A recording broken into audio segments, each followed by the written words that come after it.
Don, I'm not a globetard. I'm open-minded to Don, I'm not a globetard. I'm open-minded to it until I could see somebody prove. I'm gonna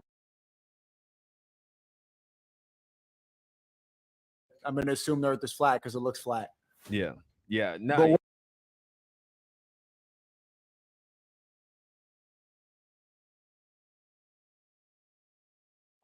What's your opinion on the Trinity? What's your explanation for that?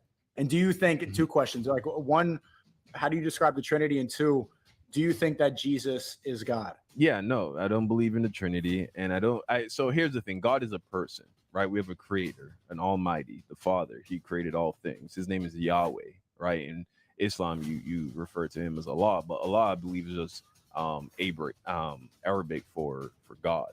So it's like calling him God, right? So that's not his name. Do in Islam, does God have a name?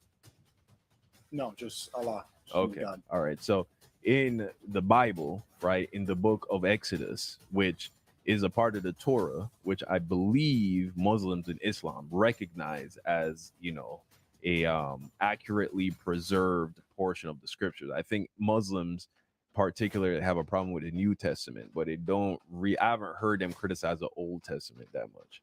So as far as I'm aware, they acknowledge the writings of Moses. Have you heard anything otherwise to that? I think that's correct, but there's a lot of criticism in the Quran about the way that Jews conduct business and credit, especially like credit and interest, all that's haram, and everything in the Kabbalah and the Talmud, like all the mysticism and stuff, that's completely haram.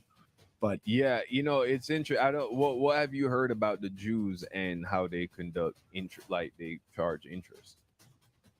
Well, if you look into the Talmud, or if you even look in the Kabbalah, there's some verses where they talk about it's not a sin to lie to Goy. Like they don't think that you can lie to Goy because they're the chosen people and they see others as the. That's all nonsense. You know this, right? Yo. What up, Donna? You can hear me good? Yeah, I can hear you good, brother. How you doing, my man? Doing good. Long time no see or talk. Yeah, long time, bro. Long time. How you been, man? I'm good. I've been traveling a lot and just like working hard. I have a fire video in the works right now. And then I'm going to be traveling more, but grind don't stop. How you been? Video like old school SNEAKO, like in the terms of like you out in the streets with a DSLR? Not out in the streets, but yeah, there's some out in the street stuff, but it's a commentary that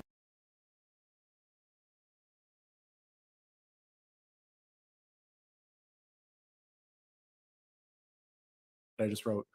I had a fire new video too. If you like the old SNEAKO, it's called Rat Race. I put it on Twitter. Okay, I'll check it out. Man. That. Yeah, man. So yeah, there's been a lot of evolution since we last spoke. Yeah, you're a Pharisee now. Apparently, that's what they're calling me because I preach keeping the commandments and all that. But yeah, and now you are a Muslim.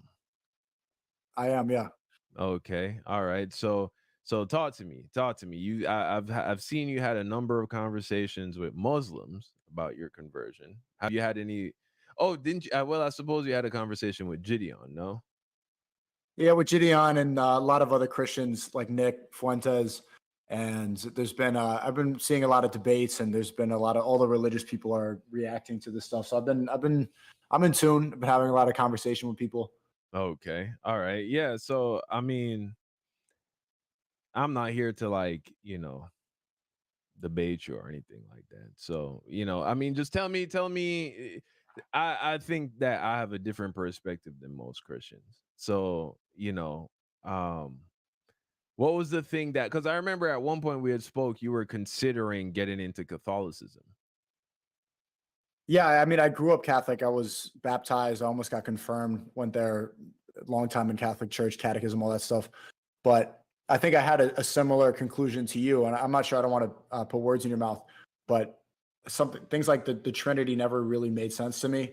And I just couldn't see anybody, even to this day, like I've spoken with Zerka, so many Christians, and nobody can has the right or has an agreeable perspective on the Trinity to other Christians. Like people can't really decide. Like what kind of drove me away from that is um, a lot of things in Catholicism, I would say, but the Trinity is a big one. Like I don't believe in worshiping a man, and I know that Christians also say that Jesus is King, Jesus is God, but in the Bible, Jesus prayed to God. So it's like, why am I going to pray to a guy that was praying to God? I just want to pray to God, and I see Islam as the only actual monotheistic religion. Yeah, the doctrine of the Trinity. As you know, I don't agree with the doctrine of the Trinity as I've continued to study the Word of God.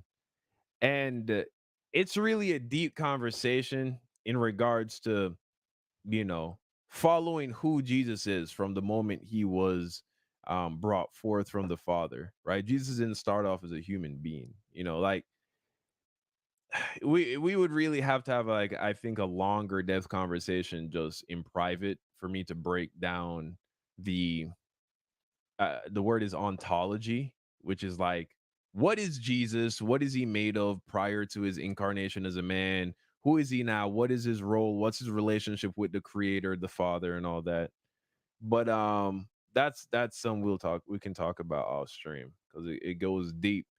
But I But understand. that's why it wasn't that hard of to convert to Islam, because Islam actually like follows a lot of the stuff that I already grew up with in Catholicism. For example, like the most respected woman in the Quran is Maryam, or Mary, Jesus's mother. She's she's mentioned the most in the Quran. And same thing with Jesus. Like it makes sense to me that he was a prophet and not the final prophet. Muhammad, peace be upon him, was the final prophet, but Jesus was a prophet and he was delivering God's message. But there were things that were misinterpreted from Christians. And I think Islam corrects a lot of that stuff. So it's like most of the stuff I already believed in and grew up with. It seems like Islam was just the final answer. Interesting. Yeah, I mean, like I said, brother, I didn't like. I'm not trying to like debate you on anything. Um, I think a lot of this stuff, really, all that a man can do, I believe, is present you with an argument, and then it's up to you on your own time to like evaluate the argument and like take the various points into consideration. So, okay, I hear you. I hear you. But yeah, I mean, how about this? How about this? I mean, we can go into flat Earth. We can go into flat Earth right now, or we can continue down this road. Which road do you want to go down? I just want to talk to young Don. It's been a while. Whatever you want to talk about. I'm an open book. Okay, it's been a while. All right. Give me your rundown, your understanding of like what is the point. First of all, what is the point of Islam to you? What do you think is the point of Islam? What's the end goal? The end goal is to make it into heaven. And I think the word, I don't want to say miscorrect. I think it's jana. So just Mhm. everything that you do, we believe that everything you do on earth is, in a sense, delayed gratification in order to be in eternal paradise, which is heaven. So that means doing a lot of things that humans don't naturally want to do when it comes to your first desire or pleasure. For example, you need to wait until marriage, and you're not supposed to put alcohol into your body. You're not supposed to put anything negative into your body. You're supposed to pray 5 times a day, even when it's difficult. You have to fast even when it's difficult, because a lot of things that we do enjoy, like it's nice. It feels good to eat a lot of food. It feels good to eat when you want to eat, and like first thing you want to do in the morning is drink water. But Ramadan exists so that you can appreciate food more and you appreciate water more. And the ultimate goal is to have a is to worship Allah, is to worship God while we're here, because he created everything. And we're going to be judged on the final day, on the day of judgment. Our actions are going to be judged. And you want to do what is right while we're here, because you can't take wealth with you. You can't take anything else with you. The only thing that you have with you when you die is your soul. And so how intact can you keep your soul before you die? And the way to do that is to not involve yourself in worldly pleasures and be a good person. Um, Give money away. You want to give 2.5% of your money to charity. You want to respect people, and just overall be a good person. Yeah. Yeah. I mean, a lot of that stuff is, it sounds very honorable, sounds very noble, and I don't have a problem with any of that stuff. In fact, many of these kinds of behaviors are encouraged by God through the scriptures. Um, but if I may, can I give you my understanding of what Jesus was like pitching, like the understand. So the end goal is you go to heaven. It sounds like, right? And I imagine you go to heaven in some kind of like a spiritual disembodied form. Is that your understanding? I don't know the exactly what I haven't finished the Quran, but Mm, from my understanding, it's like Muslims, we don't really think that we can conceptualize a lot of these things. Like we don't think that it's important to conceptualize God because we are not capable of understanding what exactly what God is. Like you're not supposed to draw him. You're not supposed to draw Muhammad peace be upon him or any of the prophets. You're just supposed to be as good as you can here, and then you see eternal paradise. I'm not sure exactly how it's described, but from what I understand, the rest of Islam, it's not even worth trying to conceptualize. So we don't know exactly what it will look like or be like, but it will be internal paradise. mm, okay. So, all right, let's incorporate a little bit of flat Earth into the conversation because I think this can help a lot. So I saw your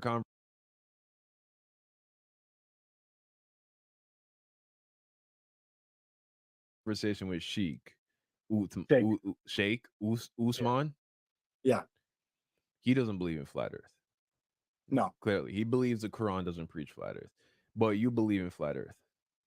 I don't know if I believe in flat Earth, but I haven't seen it around, and there are some disagreements with Muslims about that. I would say I've spoken to some other sheikhs in different masjids, and mostly they don't it doesn't say anything specifically about flat Earth. But from what I understand, it's not anything. It's like the Quran doesn't really specify that.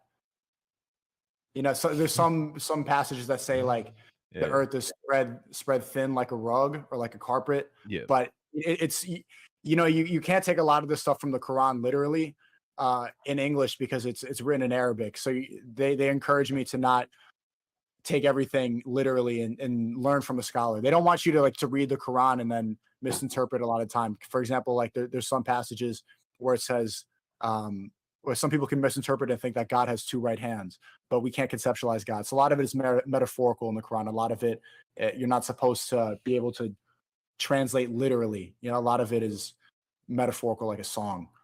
interesting. Yeah, I mean, I'm not an expert in the Quran, but okay. So where me personally, I believe that we live in a firmament cosmology. I don't believe we live on a spinning ball, brother. I'll be honest with you.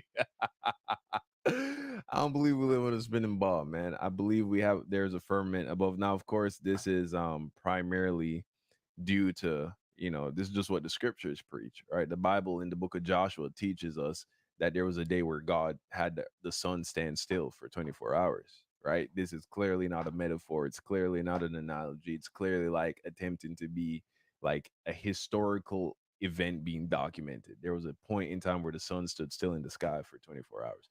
This is impossible on a spinning ball model of the earth. All you got to do is YouTube what would happen if the earth stopped spinning. There've been countless of like physics and science channels that have made like models of that happening. The earth would be absolutely destroyed. For the earth to come to a complete standstill, there would be tsunamis, hurricanes, earthquakes, tornadoes. It would just completely rip the earth apart. Like, no one would survive that. And of course, then there's the subsequent making the earth respin again, which would cause the same event to happen all over again. So most certainly, if the sun stopped, you know, uh, God would have also had to break multiple rules of physics to like sustain that, just for the sake of the Israelites having a battle that day. No, what is more likely is, as the scripture clearly says, that he made the sun stop moving because the sun is a local body locked in one of the several firmament layers, right? And he made it stop and hold in position. That would not have done anything significant to the earth. But anyway, so the Bible preaches, the earth is on foundations, all kinds of things. But beyond that, there's also, have you come across a YouTube channel called Founded Earth Brothers?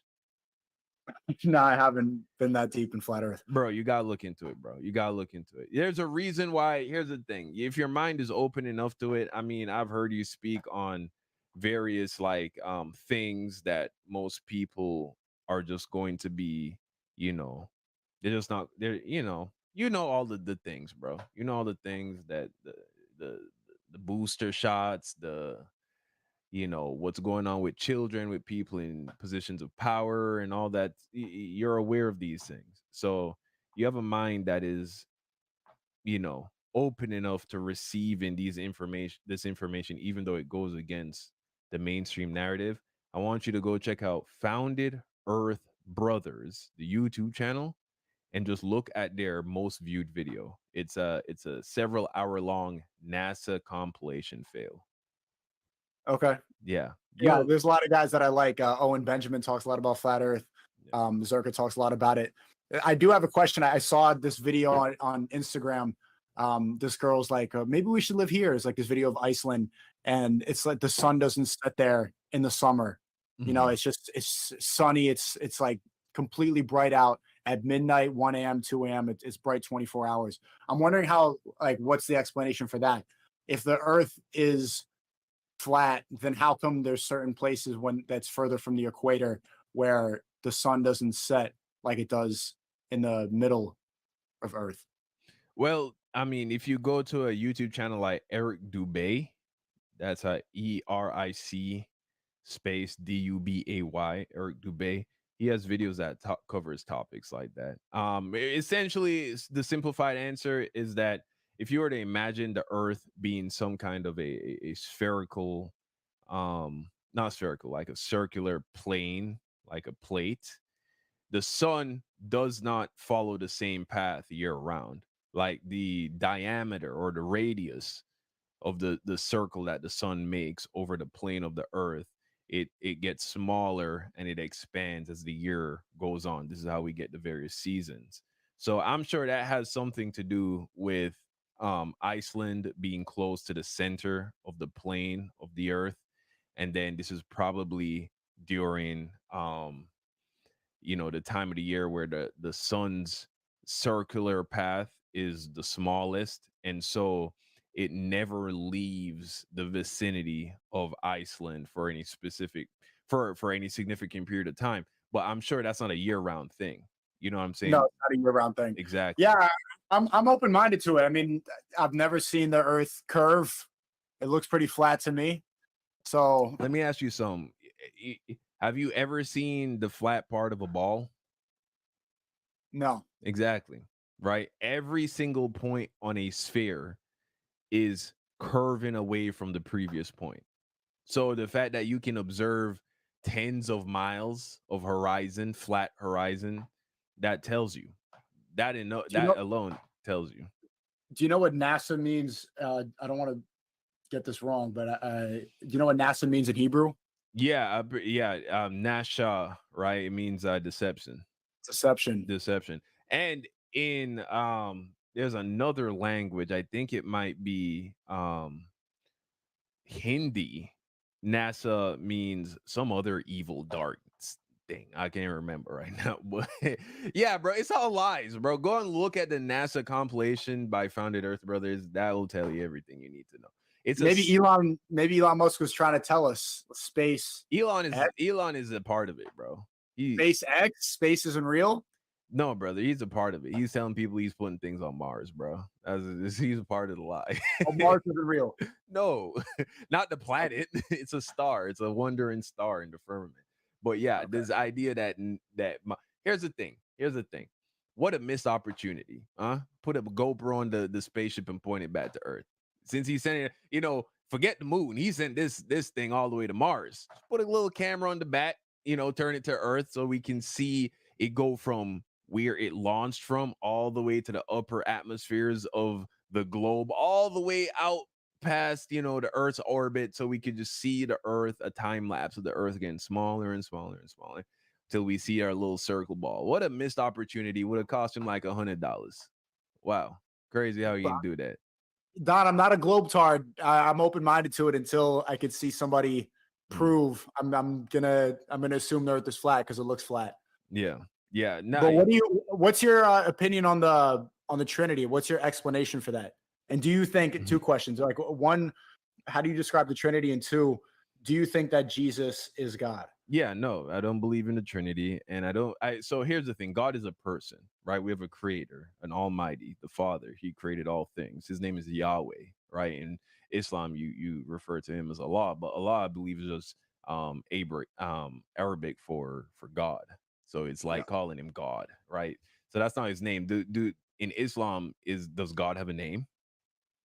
No, just Allah. Just Okay. God. All right. So in the Bible, right, in the book of Exodus, which is a part of the Torah, which I believe Muslims and Islam recognize as, a accurately preserved portion of the scriptures. I think Muslims particularly have a problem with the New Testament, but I haven't heard them criticize the Old Testament that much.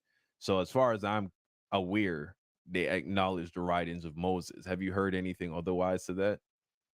I think that's correct, but there's a lot of criticism in the Quran about the way that Jews conduct business and credit, especially like credit and interest, all that's haram, and everything in the Kabbalah and the Talmud, like all the mysticism and stuff, that's completely haram. But Yeah, it's interesting. I don't. What have you heard about the Jews and how they conduct like they charge interest? well, if you look into the Talmud, or if you even look in the Kabbalah, there's a lot of there's some verses where they talk about it's not a sin to lie to goy. Like they don't think that you can lie to goy because they're the chosen people and they see others as That's all the nonsense. You know this, right? You know yeah, that none of that is well, scripture, right? none of that is scripture. A lot of No. this is stuff that like isn't really. It's hard to find. Like you could just find quotes, but like apparently it's just shared between rabbis and stuff. Yeah, so all of that, again, this is so if you read the Gospels, right? Matthew, Mark, Luke, and John, the first four books of the Bible, these are the books that document the life, the ministry of Jesus, right? Or Yeshua. Uh Yeshua or Jesus was very much against. The people he fought against the most were the Jewish rabbis at the time, the Pharisees. They were called Pharisees, right? Now, people call me a Pharisee. People don't know what Pharisees are, right? Jesus condemned the Pharisees because they were not keeping the commandments. They were not preaching the commandments of God, but instead they came up with their own rules, their own sense of right and wrong that was inspired by the commandments of God. And this is no different than what we see in, a lot of modern day Christianity as well. But we also see the same thing in Islam, right? Taking the commandments of God and changing it, building upon it, tweaking things. For instance, in Islam, you guys have a Sabbath, right? Um, I wouldn't say Sabbath. No, Okay. I thought in Islam they had a Friday Sabbath. Is that a thing?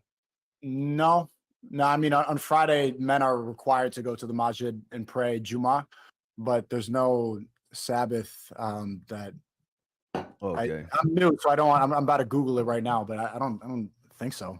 Okay. All right. Well, anyway. Yeah. So the Trinity, yeah, brother. I don't agree with the doctrine Yeah, of the no, it Trinity. says the Quran states that since the Sabbath was only for Jews, Muslim replaced Sabbath rest with Juma. So yeah, it's just Juma prayer. Okay. All right. Yeah. So again, the Father gave us the Sabbath.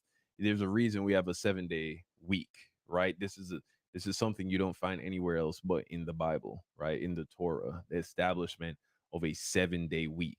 There's a reason why the whole world operates under this like system, and it's because it was what was established with the first people. And so of course this carried on into every culture that came after Adam and Eve.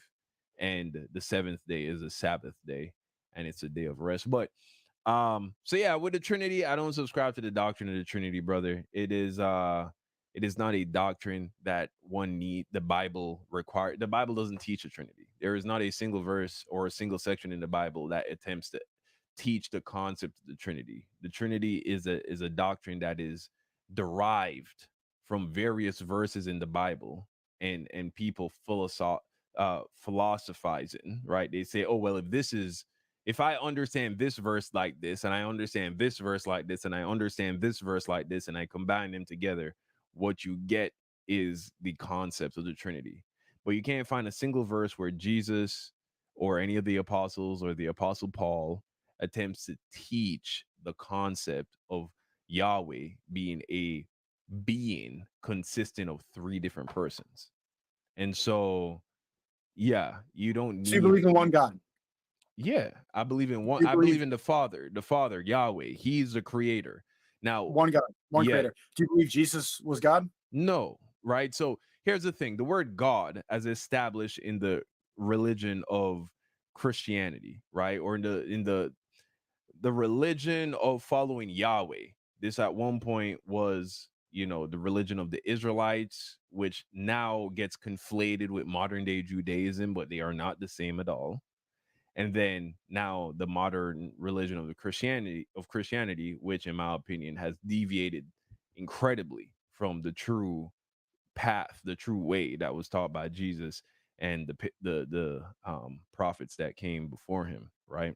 Not to diminish Jesus to solely just being a prophet, as you would hear in Islam, right? A prophet is what is a prophet? Is a prophet who's someone who brings the message of God. A So that messenger. right. So Jesus was a prophet in the sense of that was one of the titles that he bore, but he wore many hats, right? He is also going to be the king of the coming kingdom of God that will descend through this is why I brought up the flat earth stuff, because it is an integral part to the concept of what is the end game for Christianity. We were talking about what the end game is for Islam.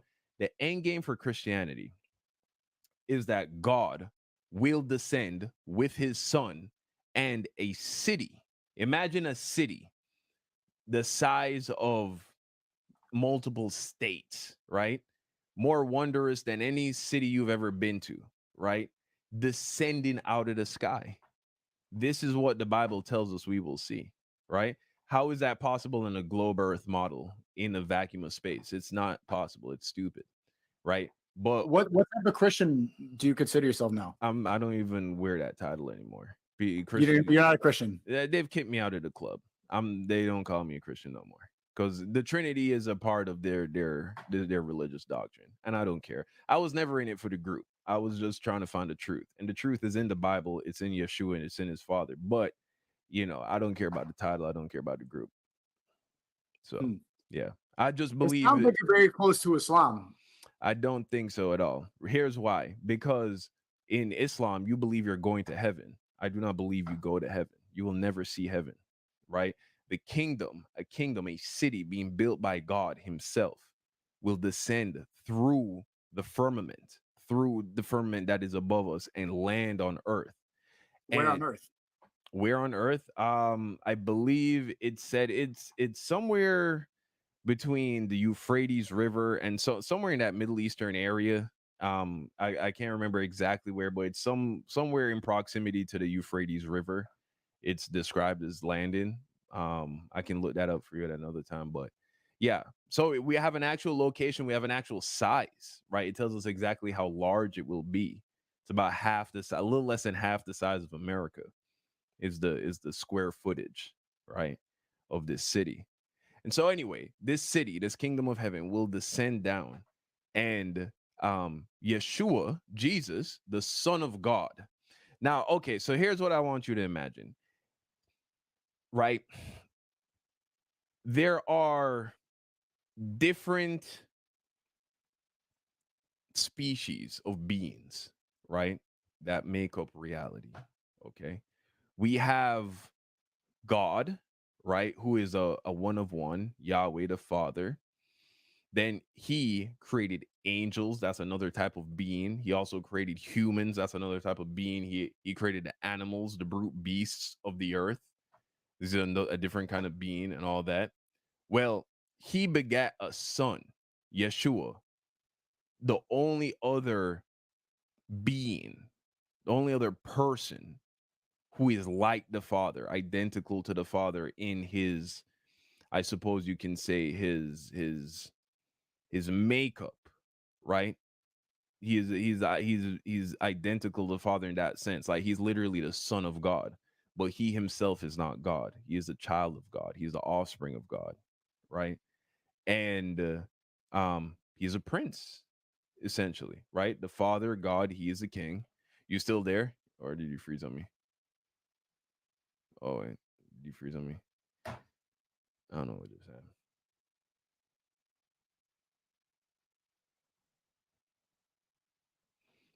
Oh, hold on. Hey, brother. Yeah. Okay. Yeah. Okay. I don't know why I disconnected, but the final being his son. Finish your sentence. Hold on. Let me there we go. All right, hold on. Yeah. Hold on. Let me Yeah, I made a cliffhanger. yeah. So anyway. So the point is, right? Jesus, Yeshua, he is, let me put you back up on the screen here. He is the son of the Father, right? He is the son of the Father. Now, I don't want to get too deep in it because at this end of the day, all spiritual beings are made of spirit, right? Just as the Father is made of spirit.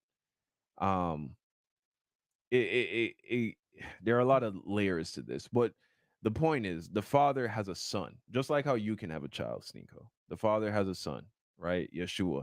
He was born right before the world was created, before this world we live in, this firmament encased world we live in was created. Jesus Amazing. was brought forth from out of the Father. And at some Amazing. point, the Father sends his son Yeshua to earth and is incarnated in the form of a human being. And he is obedient unto death, right? Never sinning, qualifying himself to become the high priest of the earth, right? So he becomes an eternal high priest, obedient unto death, the firstborn of the resurrection. So Jesus is resurrected, brought back from the dead, and he is now in the form of, he now has a spirit body once again. So he had a spirit body in heaven, he takes on the body of a human, he is resurrected back into having a spirit body but still in the form of a human being, right? And so now he can go back to heaven and dwell in the presence of the Father. The Bible tells us that a human being, right? Flesh and blood cannot inherit the kingdom of God. A human cannot look upon the face of the Father and live, right? So, in order for Jesus to go back in the presence of the Father, as the angels are able to be in the presence of the Father and look upon his face, he needed to reassume a spirit body composition. This is what was achieved in his resurrection. And so, ultimately, to gain access to the coming kingdom of God that is coming through the firmament down from heaven, you must also receive a body like Jesus has. So the question is, how do you receive this body, right? Jesus has to resurrect you. He is the one who has been given the authority to decide who will and who will not be resurrected into this immortal spiritual body. And so that is who we place our hope, our trust, our faith in to be resurrected into immortality. It is in Jesus, who has been given the authority from God the Father to do this. And so that's why I put my faith in Jesus, and that's why I trust the teachings of Jesus, the instructions of Jesus. He tells you specifically what you need to do in order to qualify for this immortal body, for this eternal life, right? And that is to obey him, to do what he says, because he was given the everything he taught came directly from the Father. Jesus did not speak of in his own self. He didn't say, all right, so here's what you do to receive immortal life. He transmitted the message from God the Father. So when you listen to Jesus, it is the same as listening to God. Why? Because Jesus carried the message of God, but he himself Is not was not claiming to be Yahweh. No. okay. Mhm. It sounds like you're. I mean, the conclusion that you came to is pretty similar to how I converted to Islam, but we'll see. We'll see where this goes. I'm very surprised you took this path and you don't even call yourself a Christian anymore. Yeah, yeah. I mean, it's that word has lost all meaning, in my opinion, compared to when it was used. It was only mentioned a couple times, 2 times in the Bible, right? But that word, it means nothing these days, and so it's neither here nor there for me. Um, yeah, brother. I mean, listen, man. Again, if you heard what I just said, like Islam goes against a lot of these concepts. For me, really, brother, though, the flat Earth, I think, is the key. Flat Earth, I do believe, is the key because the Bible and all the various books that have been taken out of the Bible, such as First Enoch, right? This is a book I would highly suggest you look into. It explains more in detail um how everything is constructed by God.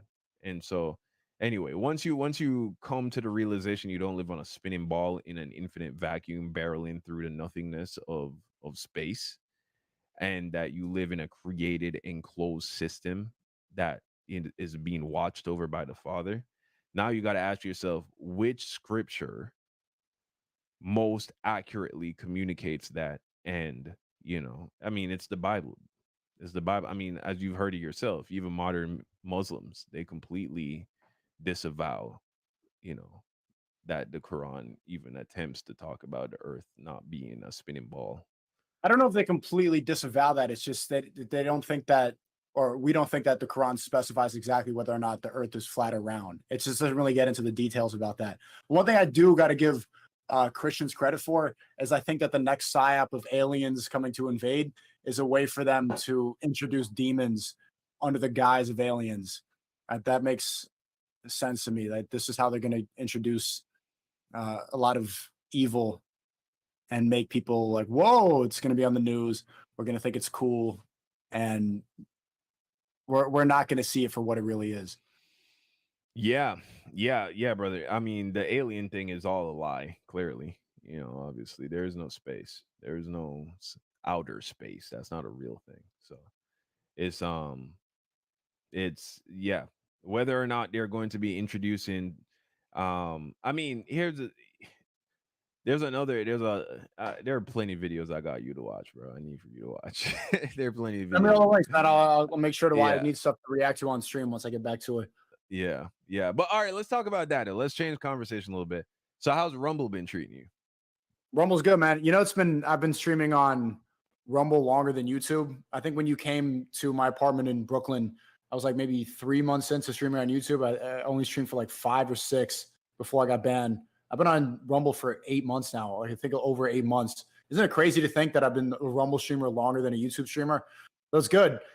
There's a chance that I could get right now I'm in the process of trying to get my YouTube channels back because they reversed the election misinformation policy in 2020, saying that I don't want to say it exactly in case it's whatever, but you weren't allowed to insinuate that certain politicians might have had the election rigged against them in 2020, and I did. And that was one of my strikes. But they removed that policy. You're allowed to actually talk about that now. So if I get that strike removed, then I would get my channels reinstated, and that would be huge because I really do miss the main channel. I'm in my main channel vibes right now. I'm making some. I would recommend you watch. I'll watch your videos if you watch Rat Race on stream. It's on Twitter and Rumble. The video's fire. But if I get my main channel back, that'd be huge. But we'll see. I don't want to get my hopes up about it because like I probably shouldn't. But Rumble's good, and yeah, and talks with other streaming websites. But yeah, I think I survived the cancellation pretty well. I was pretty. Yeah, we were talking when that happened. That was pretty brutal. But I'm still here. Yeah, no, bro. You seem to be doing great, man. You seem to be doing great. And that's dope, man. That is dope that you were able to, muscle through all that. How's your family? How's your new baby? She's good. She's good. About to be 2 months. About to be 2 months in a few days. And yeah, man, being a dad is cool. You ain't now that you're a Muslim, and you see the value of like family and all that from a more, spiritual, more religious point of view. Do you feel like you're any closer to trying to look for a wife and like settle Yeah, I down have and been. all I that? just came back from I traveled to Spain. I've been looking. I've been looking, but you got to pick very carefully. That's like one of the biggest traps. You don't want to have kids with the wrong woman. So I do kind of miss the. Yeah, I quit drinking too, but sober almost completely for like over almost 2 months now, Oh, wow. and do miss it. I'm not gonna lie. Thinking back to Brooklyn, like when we had a couple drinks, it's Hmm. still it's I can't lie. It's after a long day, a glass of wine or something like that. But Yeah. a Hey lot of man, here's more the mental thing. If you're a freedom. Christian, you can drink, bro. You said no when you came to Brooklyn, though. You said that in the Bible, you weren't allowed to drink. I mean, I'm if I had said that, I still had a lot to learn. If I, Okay, you're yeah, drinking again. yeah. So that's again. Here's the problem. So in the Bible, through the prophet Moses, right? God tells us exactly how to live righteously. He gives us instructions for how to live righteously. It's called the Torah, right? And some people say it's this, like they try to put a number on it, say it's 600 something laws and all that, but that's a complete mischaracterization of the God is just instructing us, telling us what is good behavior, what is right behavior. If you borrow something from somebody, this is what you do.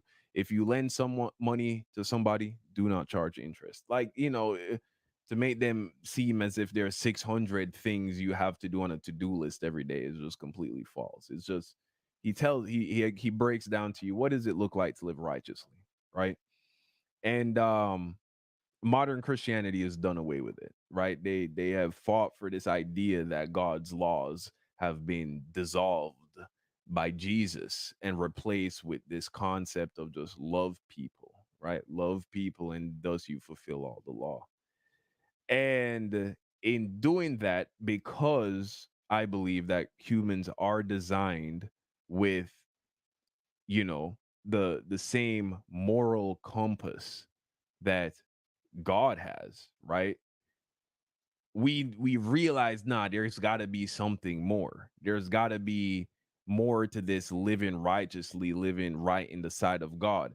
But because we have done away with the instructions he gave us, you have modern Christians coming up with their own new laws, their own new rules, right? And so some sects of Christianity, right? You go to some Baptist churches, they'll tell you you can't drink at all, right? Some denominations, such as Seventh-day Adventists, a lot of them will tell you can't drink at all, even though Jesus turned water into wine. They'll read into the scriptures and says, "Oh, it was just talking about juice. Jesus turned water into grape juice." You know what I'm saying? And so, no, Jesus turned water into wine. There is nothing. He was accused of being a wine bibber. They wouldn't, which is basically a drunk. They would never accuse Jesus of being a wine bibber if he was drinking grape juice all the time. You know what I mean? So it's there's nothing wrong with drinking wine. The sin is being a drunk, right? Being a drunk. How do you know when you're a drunk? When your alcohol consumption causes you to break God's commandments. See, there is no specific commandment on drinking alcohol besides do not fall into drunkenness. Yeah, don't Well, be a drunkard. yeah, exactly. And you know you're a drunkard when your drinking causes you to break the commandments of God. So if you're able to have your 1 or 2 glasses of wine in the evening and then not turn into a degenerate, then you're good. But if your drinking causes you to become an angry person, a violent person, someone who is given into your lustful desires, you know what I'm saying? It causes you to speak very harshly or unlovingly to people, then you know, hey, you need to pull it back with the drinking, maybe even, not drink at all. But if you're someone who can just chill in the evening, like drink a drink, cut on a TV show, and not turn into an absolute heathen, then there's no problem with that. So Yeah, that, yeah. I wish that there was well, no, I talk about it in Rat Race, so I want you to watch that video. But It'd be nice. It'd be nice to be a little bit degenerate once in a while and just like get it out. But you can't do it. But it's better. Yeah, I'm getting a lot more work done. I'm way more optimized, and converting to Islam. It's been, I would say, it's been really good for my mental. There is one thing, I don't know if you read this in the Bible, saying that I've seen verses. Sheikh Uthman showed me like that Jesus would. There's a verse where it says Jesus would pray and put his head to the floor, praying to God, and that's pretty much how Muslims pray. You put your face down and Mhm. you touch your forehead to the prayer mat. Have you read that verse? Yeah, I mean, throughout the Bible, you see various people when they are praying. I mean, you got to think about it. When you bow down on the ground, you are physically humbling yourself to the greatest degree. And so we see examples of Moses, King David, various people from the Bible, Elijah praying in this prone position. It's not, Why don't they feel like that in church? I don't know. I mean, in some churches, they do get down on their knees, right? They get down on their knees on the pews, like in Catholic churches in particular. I've been to, Yeah, but you're not on the floor. Like you get in the pew kind of, but you're still standing like this. But it's not on the actual floor. It seems if most people could admit that that's the strongest form of submission. If you're going to submit to anything, it should be to God.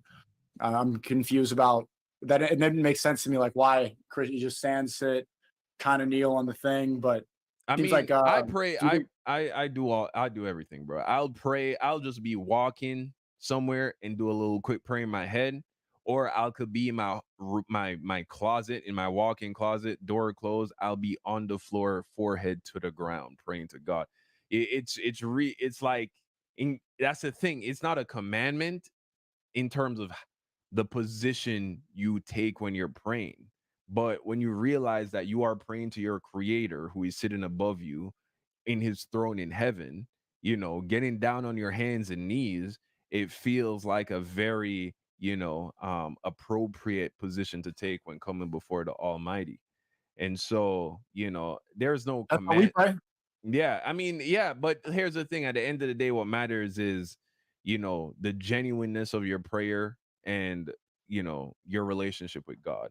See, it doesn't matter if you get on the floor and put your head to the floor if you're not having a genuine conversation with the creator. You know what I mean? So that's really what we care about. But I think it's a good thing. I think it's a good thing to pray, in that prone position because it makes you very humble, but you're not always in a place to do that. You see, here's the difference though between like maybe you might have been in airports and seen Muslims doing that. I don't know if you've ever Yeah. seen that. Yeah, even in the Arab world, they even have sections where you can go and pray off to the side in an airport, like prayer room specifically. Yeah, see, what something Jesus prayed or preached against is praying in a public fashion, praying in a way for people to see that you're praying.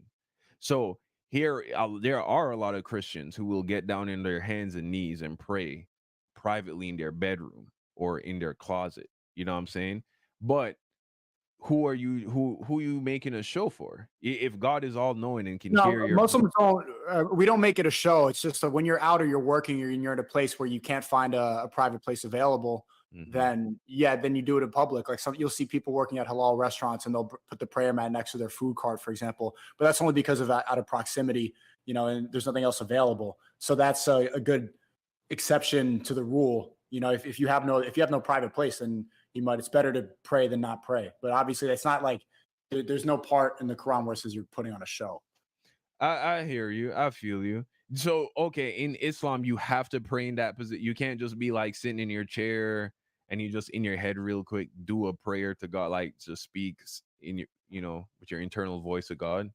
They make exceptions too. If you're like an old man or you're disabled, then you could sit in a chair if you can actually get to the floor. But that's what you're supposed to do. Obviously, that was on a plane coming back from Morocco, and the flight attendant was Muslim, and he was, he had no space to get on the floor, so he said a prayer sitting down. But Mhm. that's how you're supposed to pray. Like anything else is just because you don't have the option to. Interesting, interesting. Yeah, see, that's one thing I would, I think you can make the argument for. I mean, it's subjective at the end of the day, but I think that's something you can make the argument for when it comes to Christians is this idea that, okay, if you're in a public place, if it is a genuine prayer and you do, like, if you do a prayer in your head real quick, right? You're going into something and you just pray to the Father in your head. that is the most genuine form of prayer, where nobody else knows. You're doing it not like the only reason you're doing it is because you believe that he's listening. You know what I mean? Because you believe someone's listening, as opposed to, you know, doing it in a more public fashion. So I can see why. I think you're getting pretty caught up on the public fashion thing because maybe that's how you've seen it. I think it's good to pray in your head like that, like if you're walking around. But in Islam, prayer is taken extremely seriously. Like that's the first thing you're supposed to do after you take your shahada, which is just admitting that Allah is the one true creator and Muhammad, peace be upon him, was the final prophet. After you take your shahada, the most important thing is to get the prayers right. And so there's a lot of things that won't your prayer won't be accepted. For example, if you just fornicated and you don't clean yourself, then the prayer is not accepted. So like we do this thing called wudu before you pray. If you're dirty at all, like you're supposed to, there's this faucet specifically. You have to clean your feet, clean your hands, clean your mouth, nose, ears. You're supposed to clean everything around, and you're supposed to be completely clean before you pray, so that there's nothing like obstructing your body. There's even like things in the Quran, like you're not supposed to talk, or you're not supposed to get distracted during prayer. You're not supposed to like even like things like pass gas, stuff like that. Like if you can't interrupt that when you're praying, it's just you and you're just supposed to worship God, and nothing is supposed to interrupt that at all. So cleanliness is extremely important, and uh and being fully focused. And if you're not, then the prayer doesn't count. Yeah. Okay, yeah, no, that's interesting. That's interesting. I was just giving you a different like perspective on like why, you know, you can there can be a benefit to not doing the whole you know, going prone as a Christian when you look at it from the perspective of, oh, this is just a private like communication between you and God. But I don't have any problem with it.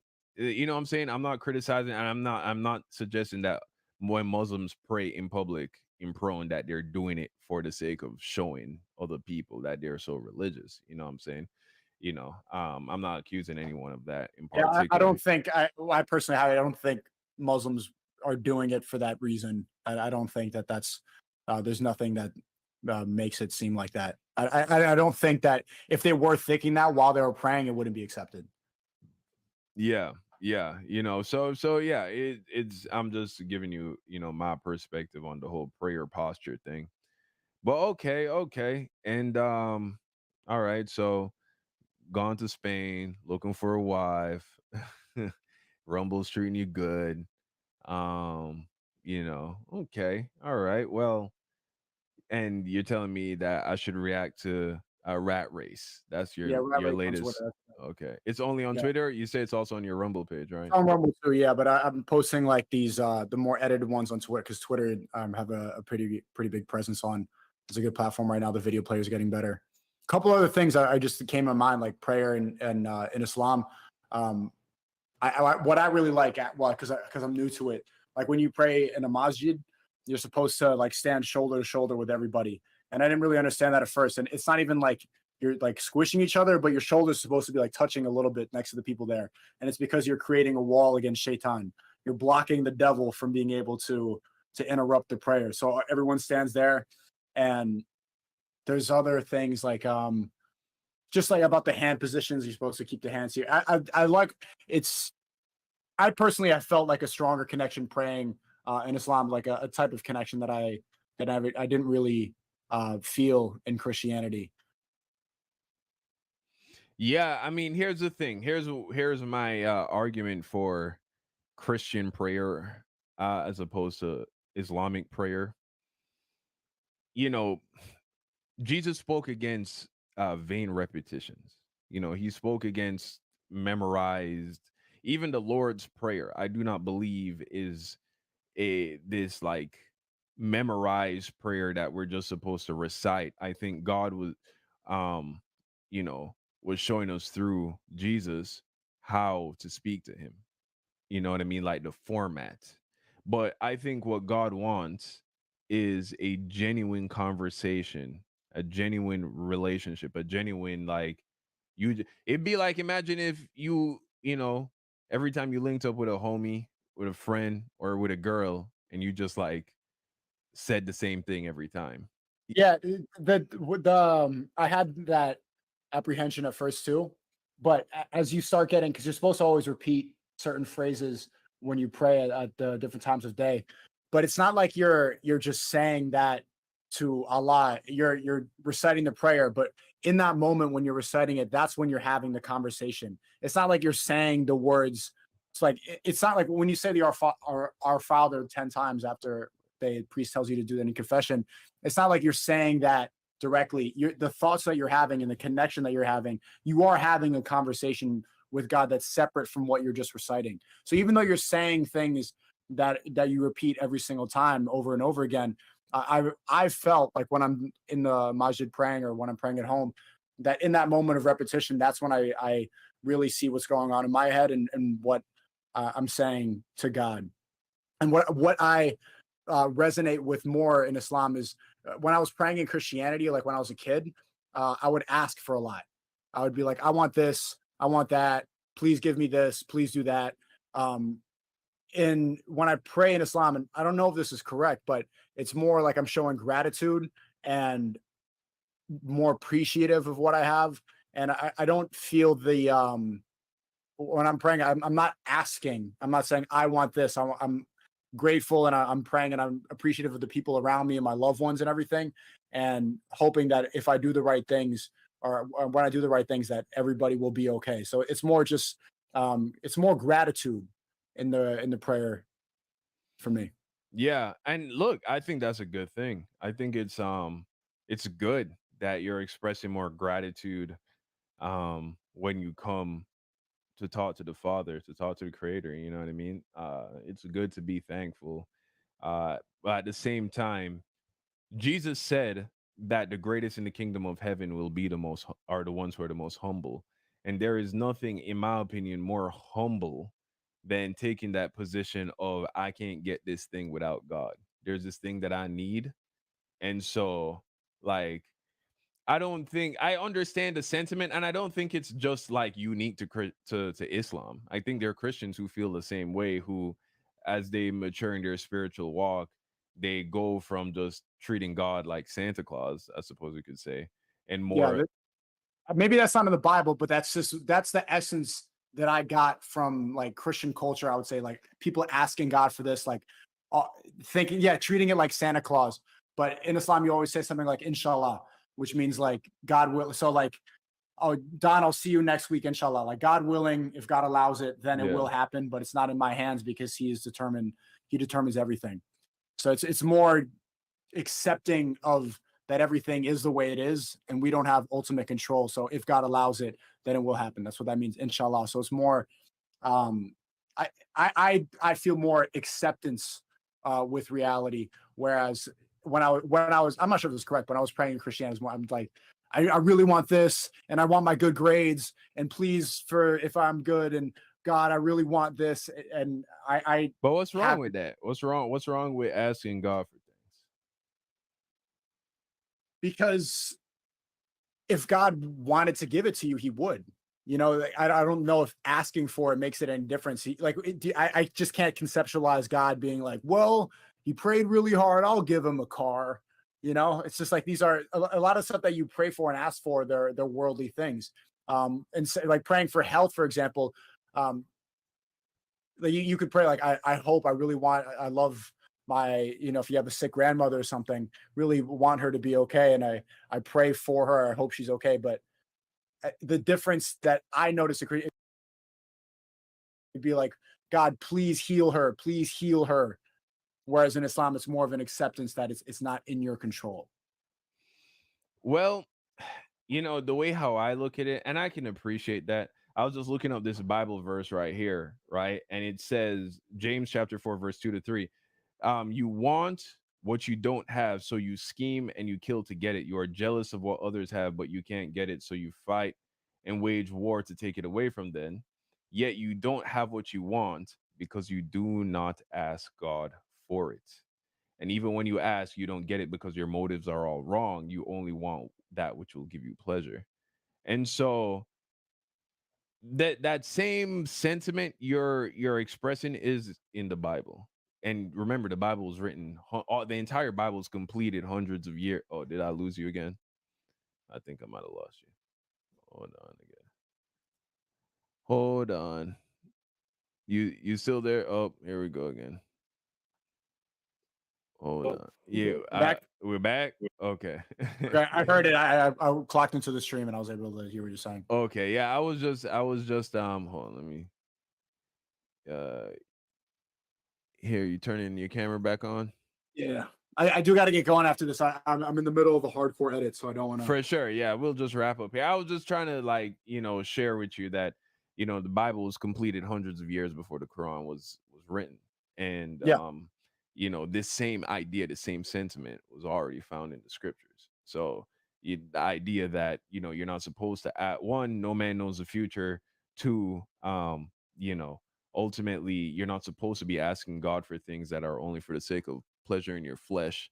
And but the beauty behind asking God for things is acknowledging that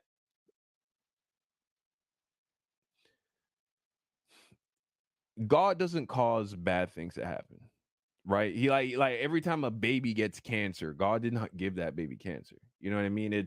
We are the things that are happening today, as I understand it, are a consequence of, decisions that are made by flawed human beings, right? And the domino effect goes all the way back to Adam and Eve. And so these things are playing out, but God being an all powerful being, right? Someone who is able to intervene at his will and change the course. Things could be going down one path, but he has the power and the ability to change the course of things. If based off of genetics, based off of just the way things are working out from a like logical scientific point of view, someone has cancer and they're going to die. This is cancer that, if all things are allowed to play out as they will most logically play out, that person will die. God has the ability to intervene and change that situation. And just like how you, when you become a father, you will have the ability to buy your kids whatever, right? But you're not just going to go out every day and just try and just buy them whatever they want. But if you have an obedient child who is a good child, right? He comes to you one day and just be like, "Hey, dad, there's this one thing I really want." You may be more inclined to be like, "Okay, I'll go get you that one thing that you really want." It's no different. You know what I'm saying? So you being an obedient child of God, keeping his commandments, walking the way he wants you to walk, and then one day someone you really love gets sick and the doctors are like, "Yeah, this is not looking good." And so you decide to fast and pray and you beg your father, your heavenly father, who you have a real relationship with, "Hey, father, things are looking real grim with so and so, but I need you to do, please, could you save this person?" The father may shine his face upon you, right? And be like, "You know what? My faithful and loving son, I got you. I'm gonna do this for you." And then through his spirit, he heals this person. That's a real thing. It reflects more of an actual relationship, at realizing that the creator is a person just like you and I, and we are made in his image. You feel me? So that's the way how I see God. you know um God is like us in a lot of ways. You know what I mean? So, but yeah. Yeah, it probably has to be, but um, we don't believe it's really worth conceptualizing too much. But even saying that, they still, well, we still address God as He, so a masculine figure in the Quran. So there must be um, some correlation. And but I'm not. I don't think that we say that God created man in His image the way that Christians do in the Bible.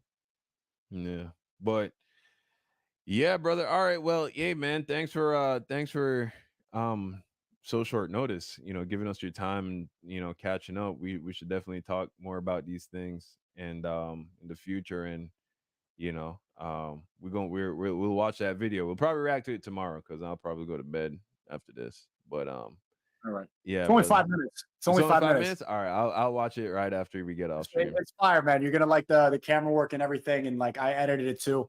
I think it's really good. But it's good to talk to you, man. I like the beard, looking very, very Muslim. Shut A up. beard like that. Shut up. Come on, man. Shut Hey, we'll talk up. Yeah, nah, brother. You know what I'm saying, I appreciate that. And yeah, it was great talking to you, brother. We gotta talk again soon. All right, talk soon, man. All right, bro. Peace out. Peace. Yeah, guys, let's check out SNEAKO's video.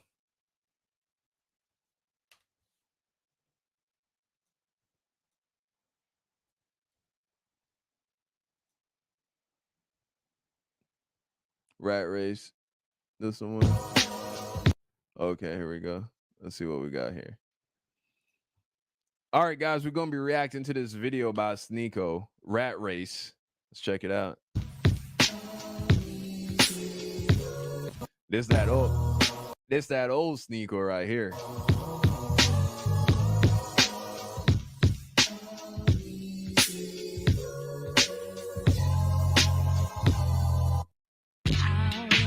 I'm spending the final days of my early 20s traveling the world trying to find the ideal place to raise a family. The original plan was keep being a degenerate until I'm 30 before kneeling on a prayer mat, but you can't procrastinate truth forever. You can't ignore how most 20-somethings are currently parading in the streets celebrating the deadliest sin with rainbows. Most of them don't even want to have children for illegitimate reasons ranging from climate change to feminism. And even though I probably won't buy a house in the middle of nowhere Spain, I see this search as the highest act of resistance. People throw the term selling out a lot. And I believe that if you accept a dead-end fucking job to pay your bills, you're selling out. Those conversations you have when you're 40 about what could have been, should have been. 10 years of making videos has defined most of my conscious life. Now I'm forced to create goals that are attainable for the next 10 years. I accomplished everything I had planned at 14. Right now is a defining moment in life where I can either coast off the dopamine of success, spending money on drugs and casual sex, or start from a new zero. You only live once, and no matter what rap lyrics will tell you, that doesn't mean getting hammered out of your mind every Friday. We both know the correct decision, but people need a constant reminder. These worldly temptations were outlined for 2 hours straight by a sheikh that I met in Madrid. In that masjid, he slowly explained in broken English and French how drugs, sex, and filth is fun, but more important than health, it's corrupting your soul.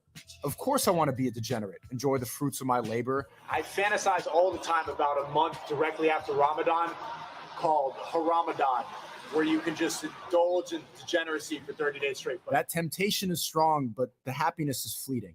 The highest form of human achievement is inspiration.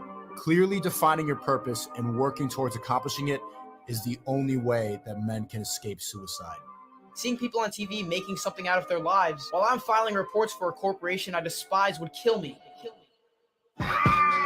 It took me a decade to learn the very simple truth they cannot teach in school. The world is run by satanic billionaires, and as long as we're controlled, we're underneath their spell.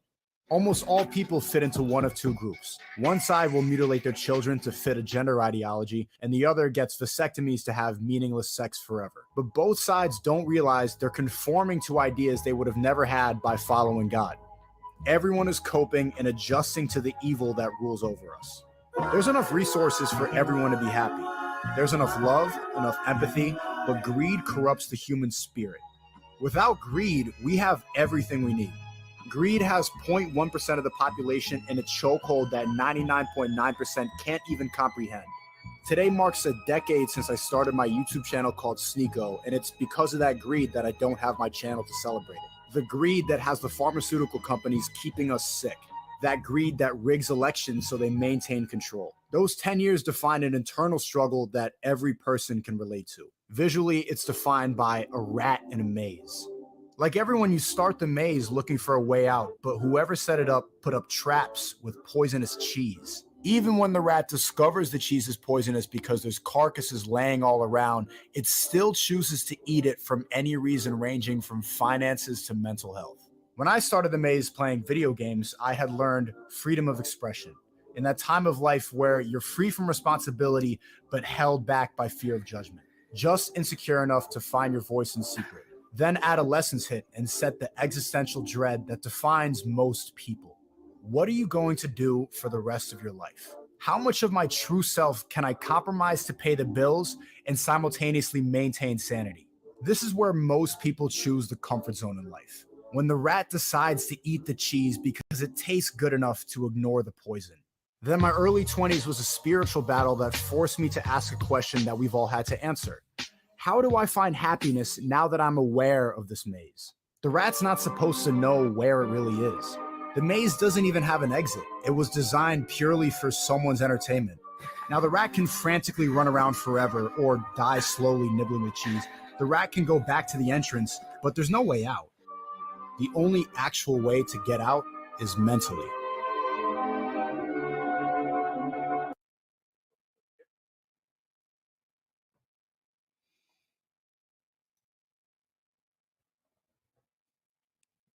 That was real.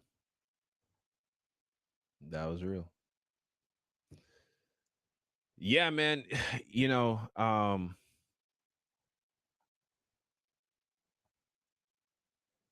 like the direction that SNEAKO's going in personally. You know, I know a lot of people are upset about the fact that he's a Muslim now and all that. But at the end of the day, he's a, you know, free thinking man who needs an opportunity to explore these things, you know, completely. And um you know, I think he's a genuine person looking for truth. I mean, everybody, the path is messy for most people. It most certainly is messy for me. So I don't, you know, just continue to share things with him, and ultimately, you know, it is we all we can do is plant the seed, and God waters it and grows the plant. But you know, I think, uh, you know, Sneeko is a genuine person trying to really get to the bottom of things. You know what I'm saying? So I think he has good intentions. Okay. Well, that was a dope video. Very, very, you know, old Sneeko esque. Very you know, artistic.